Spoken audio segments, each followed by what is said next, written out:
Bueno, Julia, gracias por recibirme. No, a vos por venir. Bienvenida a Córdoba. Felicitaciones por el libro. ¿Lo leíste? Lo leí. Qué bueno. Lo leí y me gustó mucho. Sí. Antes de decirte cosas que me parecieron del libro, quería preguntarte, ¿por qué un libro? Es una buena pregunta porque la verdad que no... Había como una especie de deber ser en mí porque habíamos puesto una editorial también que forma parte de esa plataforma. Uh-huh. Y todos iban sacando sus libros y mucha gente me preguntaba, bueno, ¿y vos cuándo vas a sacar el libro? Y yo pensaba, primero no sé escribir, después no sabría qué libro escribir, entonces, viste, trataba como de sacarme esa presión de la idea de escribir un libro y al mismo tiempo no dejaba de estar ahí como el deseo de poder hacerlo, más que un deber ser, viste, ay, ojalá yo pudiera escribir un libro. Pero al mismo tiempo, cuando vos no tenés un libro adentro, ¿qué mierda vas a hacer? Te vas a sentar como, salvo que seas un escritor así de pupe, como esa gente que no puede parar de escribir, que no es mi caso, que de hecho yo no había escrito nunca. O algunas veces cuando se me encargaba algún texto, pero siempre me costaba, viste, la escritura. Y pasó que, no sé, yo se lo adjudico un poco al contexto, me parece que fue inspirador en un sentido, viste, el triunfo de Milei, una especie de momento, creo que muy bisagra en nuestro país, algo como muy espeluznante y aterrador, como si fuera de repente un cambio de temporada. ¿Viste cuando las series que en la cuarta temporada, realmente, la cuarta es en la que se pudrió? Sí.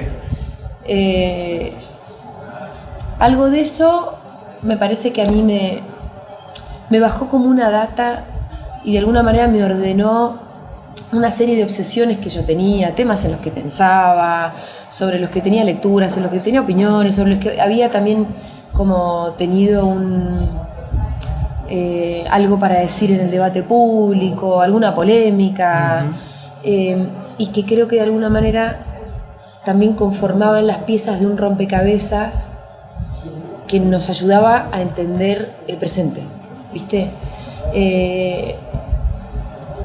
Y creo que fue todo eso, pero al mismo tiempo ahora estoy como teorizando un momento que fue más bien, ¿viste? Porque fue un 1 de marzo que yo abrí el locker de la radio, estaba por entrar a las 10 de la mañana y emergió ahí de las fauces de mi locker, que es un bardo, un libro que yo había prestado hace mucho tiempo, que tiene un formato así como de ensayos temáticos escritos en primera persona por una periodista británica que a mí en su momento me había gustado mucho, ¿no?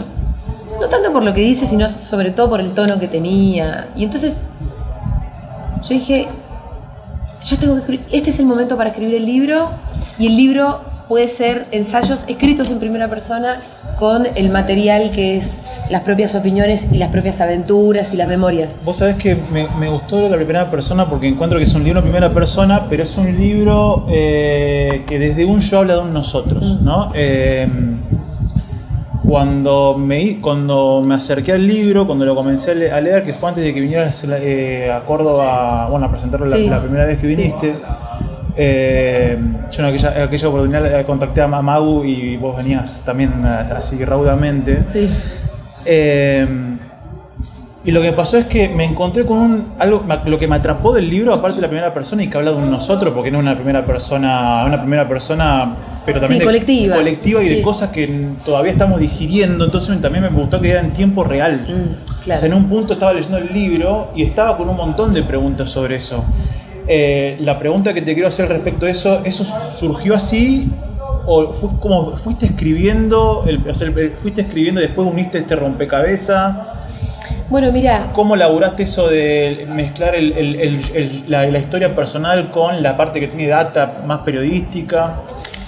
Mira, el libro, viste, que consiste en 6 capítulos, con 6 capítulos bien temáticos, donde es cierto que está mezclado un poco eso, las memorias, las opiniones, la bibliografía, las cosas que leí para poder escribir sobre, conversaciones.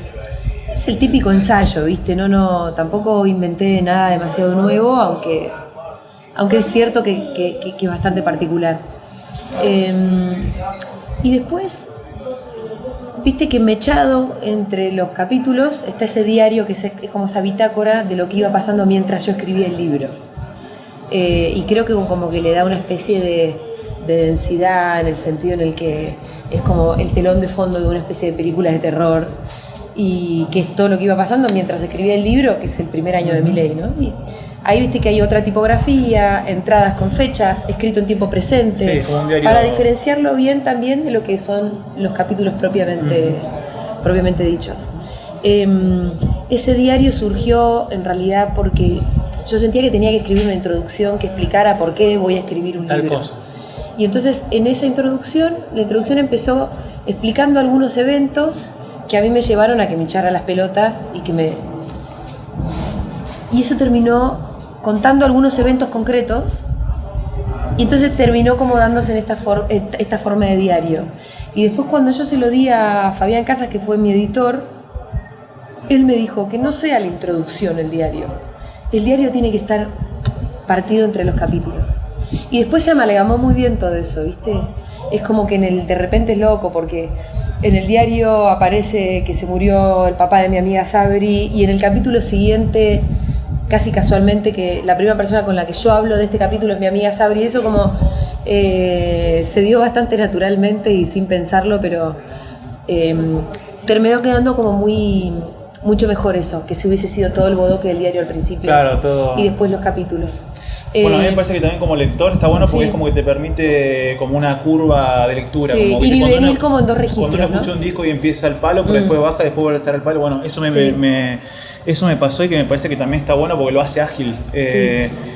Lo nombraste a Fabián, te buscaste un Champions League para que te sí, ¿no? Yo me acuerdo de cuando hace unos años leí Titán del Coco, me rompió el coco, digamos, y te buscaste un tipo, aparte que tiene mugre, que tiene, digamos, sabe y tiene mugre, digamos, está bueno. Mira, yo lo elegí a Fabián por varias cosas que también me parecía que iban a funcionar con él. Por un lado, yo sé que a Fabián no está como muy inmerso en las cuestiones políticas, es como un chabón más que la ve de afuera, no está en las redes sociales, las ve muy de lejos. Nosotros nos habíamos cruzado algunas veces, pero no era alguien que me quisiera, como qué sé yo, me podía pasar con otra gente que me podía editar y que tal vez tenía demasiado cariño, por ejemplo Gaby Borrelli. Entonces había una distancia suficiente, y al mismo tiempo a mí me gustaba mucho cómo escribe él, porque Fabián escribe de una manera en la que parece fácil. Bueno, sí, ¿viste? Totalmente.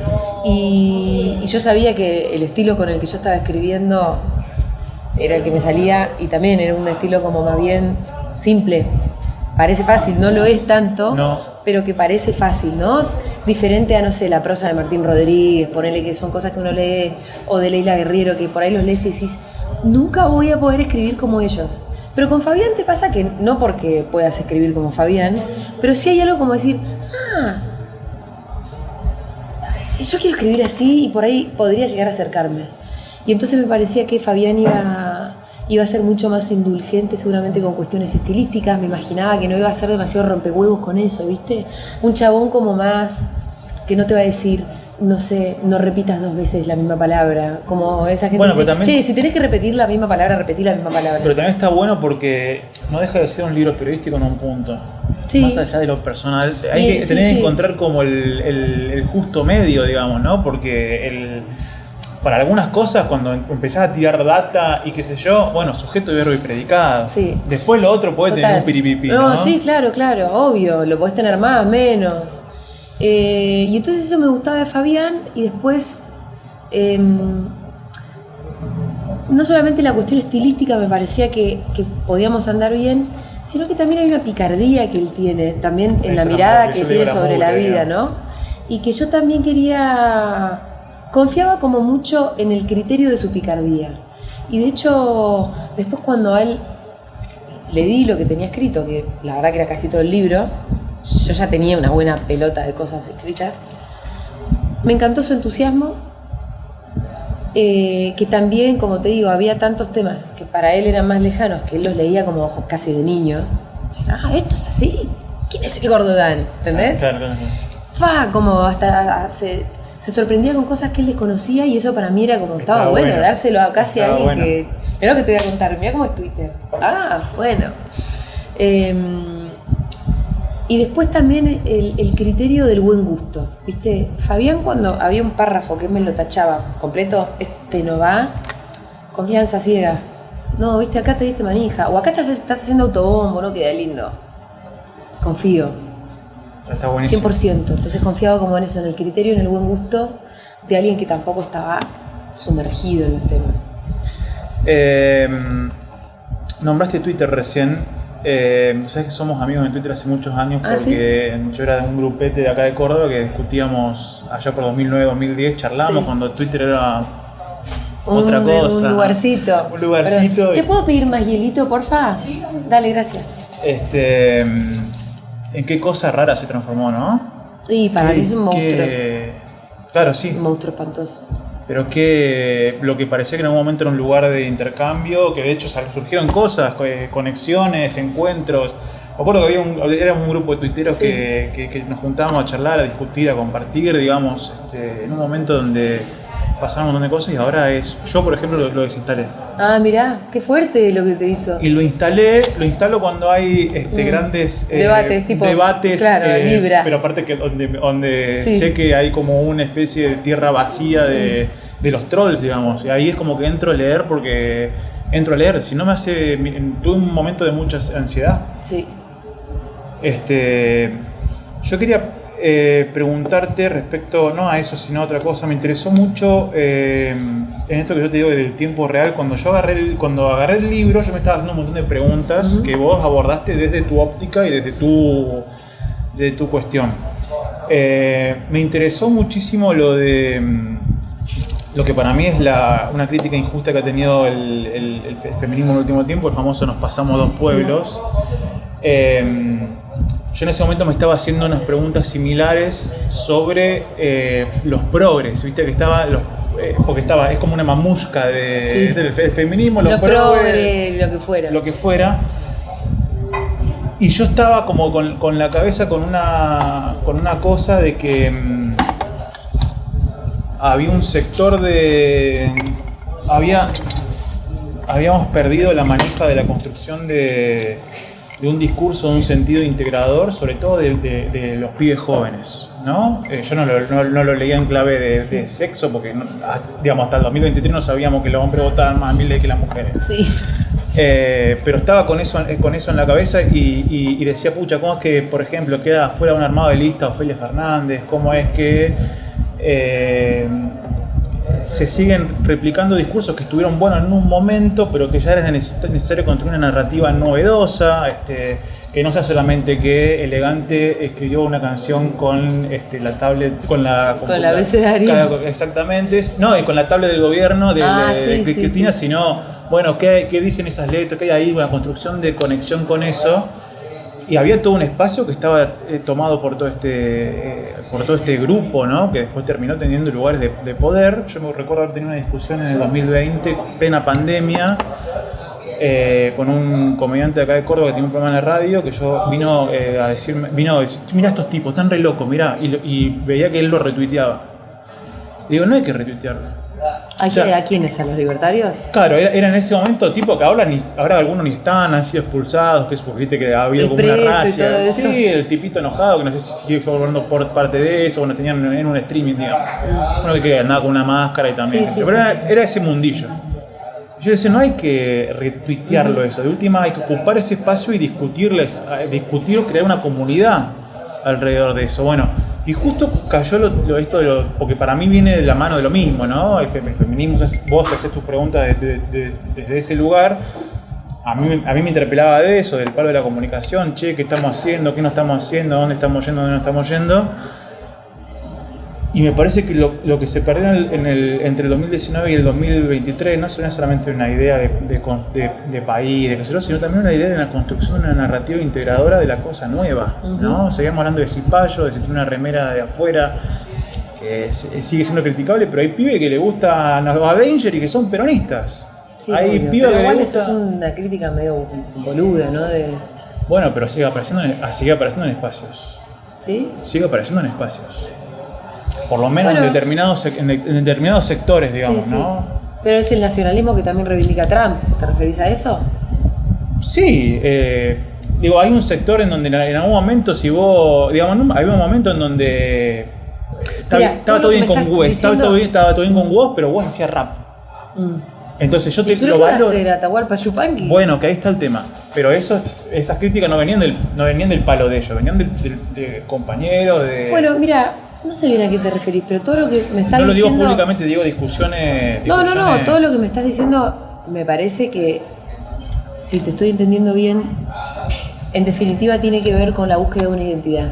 A eso voy. ¿No? Como si vos decís, me gusta vos, pero lo critico porque hace rap, o no sé qué, parece que en definitiva son discusiones que a veces pueden ser más o menos boludas, pero que en el fondo sí tienen un sentido que está bien, que es la búsqueda de una identidad. O sea, el nacionalismo en definitiva es la búsqueda de una identidad.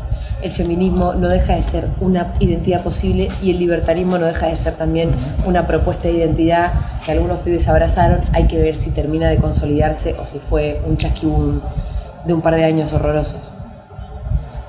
Pero en definitiva me parece que todos siempre estamos en la búsqueda de una identidad. Y eso al final atenta contra la idea neoliberal de que somos todos individuos, ¿no? Entonces, incluso el tipito enojado, incluso todos esos ahuevonados, en la búsqueda de esa identidad terminan atentando contra lo que en realidad quieren de ellos, que es que sean individuos. Pero también lo que hay que decir es, si el plan del neoliberalismo es ese, el plan del fascismo sí es un odio organizado y sí es identitario, recontra identitario. Entonces, me parece que el libertarismo, mileísmo, o lo que mierda sea esto, fue una propuesta de identidad. Entonces, en el vacío, en el revoleo, en el quilombo, incluso durante los años feministas, donde para nosotras hubo una propuesta de identidad que estaba copada y que a los pibes los dejamos afuera, los pibes manotearon la primera propuesta de identidad que les tiraron por la cabeza, que era horrenda, que era esta. Y eso es lo que explica, en realidad, la diferencia entre el voto femenino y el voto masculino. Que cuando vino esta propuesta de identidad, en un mundo, además también, donde estamos todos bastante desamparados, donde, también es una crisis neoliberal tremenda, porque no ofrece un horizonte de futuro, no ofrece ni siquiera que vos resuelvas el mes en términos materiales. Sí. Bueno, entonces, manotearon esa propuesta de identidad. La tomaron. Y nosotras no. Entonces, yo digo, yo no creo que a tipito enojado lo explique el feminismo, ni siquiera la reacción contra el feminismo. En todo caso, lo que creo es que nosotras zafamos de tomar esa identidad porque nos resguardó el feminismo. Y que en todo caso, de haber fallado en algo, fue de no haber podido convocar a esos pibes. Que los podríamos haber convocado, podría haber habido una identidad un poco más amplia, o que los incluyera, algo que podamos construir en una comunidad que también incluyera a los varones jóvenes. No los incluyó y acá estamos. Entonces, todo esto también es para pensar en clave de futuro. Che, para la próxima inventemos algo que nos incluya a más, pero sobre todo porque no podemos prescindir de nadie. No vamos a poder prescindir de nadie porque vamos a tener que, con el quilombo que nos van a dejar, vamos a tener que ponernos el país al hombro. Muchos, todos los que podamos. Con una convicción, porque, plantarse con el FMI y decir, no te voy a devolver lo que le prestaste a este loco. Y bueno, vas a estar en la mayoría popular de verdad. De verdad. Así que, me parece que es un poco todo eso, ¿no? La respuesta a la pregunta que me Bueno, sí, porque tiene, yo lo venía pensando por ese lado y leerlo en tu libro me trajo respuestas de ese lado. También porque hay mucho de lo que escribís en el libro desde eso, hasta lo de la pandemia, donde recién ahora estamos cerrando las heridas. Porque como vos decís, no. Sí, por ahí no. Por ahí no, pero a mí yo me di cuenta de lo que había sufrido en la pandemia este año. Ah, mira. Yo soy patagónico, entonces yo estuve encerrado. Bueno, soy de más al sur que vos, estuve encerrado y para mí estar encerrado era normal. Sí, en invierno. Sí, allá en Santa Cruz tenés 285 días de viento, entonces entre el frío y el viento salí 3 meses a la calle. Entonces no fue y después fui esencial, entonces en un momento me liberaron y anduve trabajando y recién ahora me di cuenta de lo que me había afectado. Sí. Entonces recién ahora estamos como intentando discutir estas cosas. Por eso te digo que cuando lo leí en tiempo real, lo leí en tiempo real yo.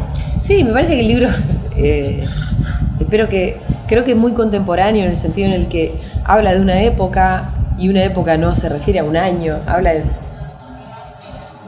Y esto es algo que a mí me dijo Dora Barrancos en una presentación, me dice, como historiadora, me imagino que dentro de 100 años este libro va a ser un documento, ¿no? Como un documento epocal, como que le va a servir a los historiadores también para entender una época. Bueno, para mí eso está bueno, porque lo que suele pasar es que los libros quedan viejos apenas los editas, y este libro es como que está sucediendo. Que me parece que también es una cuestión que ha hecho, creo que una construcción tuya, esto de ir construyendo. Creo que la Futurock es eso también. La Futurock se ha ido construyendo, no era una cosa cerrada, digamos, todo el tiempo se va discutiendo, se va construyendo mientras se hace y va cambiando en sus contextos. Te voy a preguntar un par de preguntas de Futurock antes de agradecerte el tiempo, porque la verdad que es un proyecto que consumo mucho, que admiro mucho y que en un punto envidio, digamos. Sí. Hace unos días estuve charlando con Barbie, que toca esta noche acá en Córdoba. Ah, ¿Barbie está acá? Sí, debe estar acá, sí. Toca la noche acá en Córdoba y bueno, le pregunté por la Futu y la verdad que cuando vos ves una piba que sube un escenario, o sea que tiene un subidón de una vez por semana tiene un subidón de adrenalina zarpada ante un montón de gente que sube y te habla con el amor que te habla de un proyecto como Futurock. Yo también conozco a otra gente que pasó por ahí y te habla con un cariño muy lindo. A mí me da una alegría muy grande porque para mí es también encontrarme con un proyecto que tiene, no me gusta hablar de la palabra de éxito, pero por lo menos que funciona en un ámbito con un germen de lo que yo viví cuando era estudiante universitario y recorría las radios comunitarias o las radios universitarias, más allá de que no es eso, digamos, pero encuentro en eso algo colectivo. Yo lo que te quería preguntar de la Futu es ¿qué serías vos sin la Futu? ¿Qué sería yo? Sí, sin la Futu. ¿Qué sería de mí sin? No, ¿qué serías vos sin la Futu? Porque yo veo que vos dejás un montón de cosas en la Futu. Que vos, digamos, la Futu es el sello tuyo, está Fede, sos amiga de Male, está ahí, digamos, es como una construcción de una familia en un punto. No sé qué sería de mí. No sé qué sería de mí. De hecho, creo que en un momento hago una especie de ensayo en el libro, digo, yo sería una panelista itinerante, siempre medio tratando de ser picante, con la libertad un poco coartada, que me echen de distintos lugares, o simplemente, no sé, es un ejercicio contrafáctico porque lo que pasó, posiblemente si no fuera Futurock hubiéramos hecho otra cosa parecida, porque también cuando uno es como es, viste, es medio incorregible. No es que Futurock fue un accidente, ¿viste? No. Se me ocurrió, es justo este año, es justo lo que estábamos, entonces justo pasó. Posiblemente si no hacíamos Futurock, tarde o temprano íbamos a hacer algo, ¿no? No, aparte porque el germen estaba en lo que fue el trabajo en la Nacional Rock en un punto. Sí. Y uno veía que había ahí, por lo menos uno, yo que formaba parte de la radio, uno veía que había ahí una inercia que estaba recopada, digamos. Sí, total. Bueno, por eso, hay me parece que dos senderos posibles. O hubiese sido una vida como triste de estar buscando algún lugar y nunca encontrarlo, o hubiese armado otra cosa bien parecida. Tiendo más a pensar que es la segunda. No sé, estaríamos haciendo, qué sé yo, ponerle tango rock o lo que fuera, pero algo parecido en el sentido en el que ahí cuando vos entendés tu vida como en comunidad y te gusta sentirte parte de algo y hay una pulsión militante que es permanente y medio que siempre la armás así, ¿viste? Está bueno eso de lo de formar parte de algo y lo de la identidad. Así que como que también como reconstruir un poco eso. Sí. Me parece que es eso. Yo estaría militando en algún lugar, no sé. ¿Seguro? Sí. Pero no lo sé porque es un contrafáctico, pero bueno, siento que hubiese pasado algo similar. Estoy disfrutando mucho el programa Mira quién vino. ¿Sí? O sea, el de las charlas. Me parece que está buenísimo, que tenés una forma de hacer las charlas que están bárbaras, que los personajes están buenos y que hay un espacio para el diálogo, que yo creo que hay una vuelta de rosca de eso, que en eso yo les rescato también, no dejan de hacer radio, aunque lo hagan con cámara. Hay una vuelta al diálogo que me parece que a mí que está buena porque, viste, mucho reel, mucho TikTok, 15 segundos, 30 segundos y uno necesita de otro lado eso. Una profundidad. La profundidad, me parece que lo que lográs ahí con las preguntas. El otro día escuché con Liliana Herrero, la verdad que fue tremendo. Lindo, ¿no? Súper muy lindo. Muy lindo, muy disfrutable. Sí. Y yo algo que también le rescato a la Futu es que es una radio con la cual yo puedo dialogar, no en términos de que me pongo a hablarle Sí, capaz que sí, no estaría mal. Sí, no, por ahí comento, pero yo discuto, debato, me enojo, me desenojo, como quien se enoja o se desenoja con un amigo. Sí. Porque también lo que encuentro es que los personajes que están ahí no tienen ningún drama en decir, che, bueno, en esta me la mandé, o decir, no, en esto es así, lo pienso así, lo pensamos así de esta forma, o la construcción de esta otra. Digo, me parece que hay una cosa que en eso la comunidad se siente como súper integrada. Bueno. Porque hay una cosa como al aire que se nota que está todo bien, digamos. ¿Viste? Hay programas donde vos te das cuenta que se está desarmando el programa porque está todo mal. Sí. Y ahí vos te das cuenta que hay una... Mira, a mí me parece que nosotros tenemos... Hay una serie de cosas que yo creo que nos definen y por ahí nos diferencian, ¿no? Todo lo que hacemos, no todos los que están al aire, pero los que llevamos adelante la radio, fuimos militantes, somos militantes, pero de formación de verdad, ¿viste? De tener mucha asamblea encima, ¿viste? Bueno, vos contás en el libro, contás Sí, la militancia universitaria y todo eso. Y bueno, después también estuve en la Cámpora. Fede lo mismo, ¿viste? Fede milita que tiene 13 años, fue presidente del centro de estudiantes. Hay un background, ¿viste? Que a nosotros no nos da nada de miedo la discusión. Y yo creo que hay algo de una generación como más la generación de cristal, llamémosle generación Z, pon el nombre que vos quieras, o de gente con menos formación en la discusión y en la asamblea y en el debate, que le tienen un poco más de miedo a eso, ¿viste? O que no saben bien cómo es. Y yo creo que a nosotros nos acompaña siempre. Y eso es escuchar de verdad. Eso es debatir, persuadir, no tenerle miedo a levantar la voz, a disentir. Y además que nosotros no estamos atrás de la cantidad de views, ¿viste? Pero muy sinceramente, que no es la comodidad de quedarte en el nicho, pero no es el golpe de efecto tampoco. Quiero decir, yo no tengo ni idea cuánta gente vio la entrevista con Liliana Herrero. Me gustaría que fuera un montón, pero no, si tengo que estar ahí atrás de eso, posiblemente me amargue, porque seguramente va a ser menos gente de la que la tendrá que haber visto. Pero esa es una conversación que está bien haberla tenido, ¿viste? Que para mí está buenísimo. Yo la verdad que cuando veo un producto veo lo que como espectador, obviamente que uno que está en un medio dice, bueno, a ver, qué sé yo, pero yo, digamos, esto te lo digo como espectador. Yo no me fijo si lo vieron 1500 antes que yo, o soy el primero. No, vos tenés ganas de verle la vez. No, yo te digo porque obviamente que hay como... Obviamente que eso también es un dato, yo no digo que sea irrelevante. El problema es cuando ese dato le gana al resto de los datos. Bueno, que sí, O cuando ese es el dato que es tu dato rector, y bueno, entonces vos vas a llamar gente que te da clics y te da views.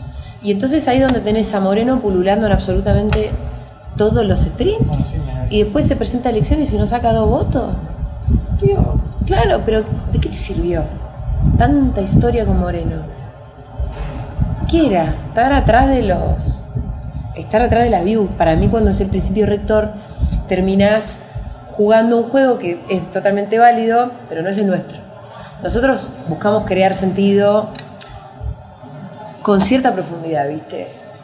Y aparte que es un proyecto que tiene esto de que tiene la editorial, tiene el trabajo con los centros culturales del país, que me parece fantástico, que están tienen el barcito ahí, que ya cuando vaya a Buenos Aires lo voy a conocer porque no lo conozco, digo, pero hay una idea como mucho más integral que sí. Tengo 2.000 views en una entrevista, 5.000, no sé, la verdad que totalmente. Che, yo te quiero agradecer esta charla, que fue un poco desordenada, la había tomado de forma, pero se rompió. ¿Te faltó algo? En realidad un montón de cosas, pero también es cierto que nada, que no una entrevista tan larga en radio por ahí, ¿viste? Y sí, no te va a tener mucho sentido. Es otra cosa. Yo lo último que te quería preguntar es de los monstruos con los que te enfrentaste al escribir el libro, en realidad que te los seguís enfrentando, pero también a los monstruos tuyos, digamos, ¿no? Anoche vi la entrevista que hicieron Gaby Sued y Leandro Renó al Indio, y el Indio en un momento dice, bueno, que también fue recorte de la fútbol la previa, esto de que para luchar contra el monstruo hay que ser un poco monstruo. ¿Qué cosas del monstruo Julia te viste como que te choquean? También vos decís que en el libro contás que en un momento te viste construida como un monstruo. Como un troll. Como un troll, digamos, sí. Por las redes, pero ¿qué cosas de esa construcción? Bueno, viste que también en la tapa quedó, el título y el juego de la tapa quedó como en la ambigüedad de las caras del monstruo, si el monstruo soy yo o quién es el monstruo. Y a mí me encantó porque eso quedó casi, te diría de casualidad, pero como muchas cosas del libro que terminaron como armarse solas y cobraron sentido, porque la tapa estaba diseñada antes de que existiera el título, entonces estaba mi carita como repetida y terminó llamándose Las caras del monstruo, y cuando si vos las ves, vos pensás que se refiere a mí, si lo lees, te das cuenta que hay muchos otros monstruos, que en realidad, qué sé yo, los monstruos son el patriarcado, el neoliberalismo, los medios de comunicación, los trolls, Twitter, la propia pandemia, incluso, bueno, ahí yendo un poco a tu pregunta, el insomnio, ¿no?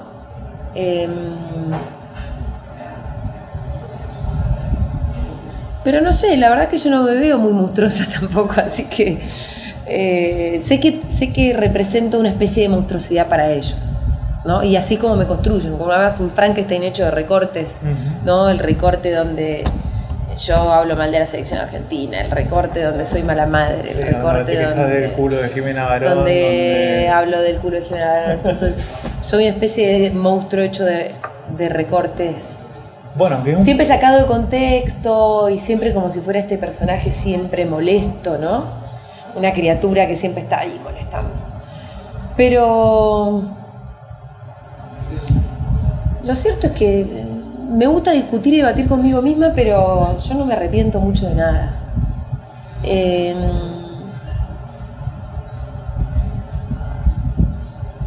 Y tampoco es que voy atrás de la polémica, yo no la armo, ¿no? Nunca sé, bueno, voy a decir esto del culo y entonces la que se va a armar. No tengo ni idea cuándo se va a armar y cuándo no. Incluso todo el tiempo me toma por sorpresa, porque digo, ¿esto? ¿De verdad? ¿Esto le generó tanta molestia? Y creo que eso, viste, un poco lo explica la no hipocresía. Creo que es una de las características, ¿no? Y por ahí a veces debería medirme un poco, pero no lo sé hacer. Así que no puedo hablar mal de mí, mira, ¿qué crees que te diga? Gracias, Julia. No, a vos.